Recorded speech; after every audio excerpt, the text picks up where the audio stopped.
हाय दोस्तों, मैं सल्लभ जैन आपका स्वागत करता हूं ओरा न्यूज़ के एक फ्रेश एपिसोड में। कौन होगा अगला दलाई लामा? भारत ने कर दिया साफ, चीन को भी सुना दी खरी खरी। भारत सरकार ने चीन के दलाई लामा के उत्तराधिकारी के मामले में स्पष्ट जवाब दिया है। दलाई लामा के उत्तराधिकारी का चयन केवल दलाई लामा और उनके परंपरा के अनुसार ही होगा। चीन का यह दावा कि उत्तराधिकारी उनकी मंजूरी से ही मान्य होगा, भारत ने इनकार कर दिया है।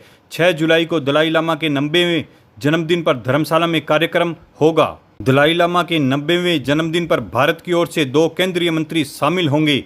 गर्देन फ्रोडांग्स ट्रस्ट को ही भविष्य में दलाई लामा को मान्यता देने का अधिकार। भारत सरकार ने चीन के दलाई लामा के मामले में करारा जवाब दिया है। भारत की ओर से साफ कर दिया गया है कि दलाई लामा का उत्तराधिकारी तय करने का अधिकारी सिर्फ दलाई लामा और उनकी परंपरा को ही है।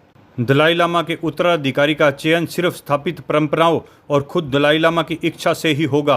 किसी और का इसमें कोई अधिकार नहीं है। कौन तय करेगा उत्तराधिकारी? बुधवार को तिब्बती आध्यात्मिक गुरु दलाई लामा ने भी कहा कि उनकी संस्था गर्देन फ्रोडांग ट्रस्ट ही उनके भविष्य के पुनर्जन्म की मान्यता देने वाले एकमात्र अधिकृत निकाय है। चीन द्वारा उनके उत्तराधिकारी योजना को खारिज करने के बाद यह बयान और अहम हो गया है।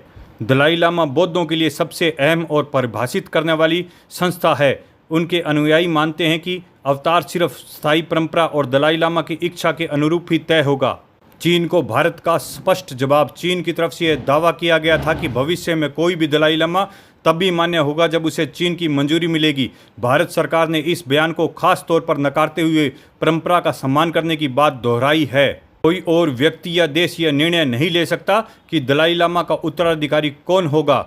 बौद्ध धर्म के अनुयायी हैं और तिब्बती बौद्ध समुदाय में दलाई लामा की भूमिका को बेहद अहम सम्मान से देखते हैं। 6 जुलाई को मनेगा दलाई लामा का जन्मदिन। उन्होंने यह भी दोहराया कि भारत में रहने वाले बौद्ध दलाई लामा की शिक्षाओं और परंपराओं का पालन करते हैं। चीन के बयान के विरोध में भारत सरकार का एक कड़ा और स्पष्ट रुख माना जा रहा है। दलाई लामा के 90वें जन्मदिन के मौके पर 6 जुलाई को हिमाचल प्रदेश की धर्मशाला में बड़ा कार्यक्रम आयोजित किया जाएगा, जिसमें भारत सरकार की ओर से 2 केंद्रीय मंत्री शिरकत करेंगे। भारत माता की जय।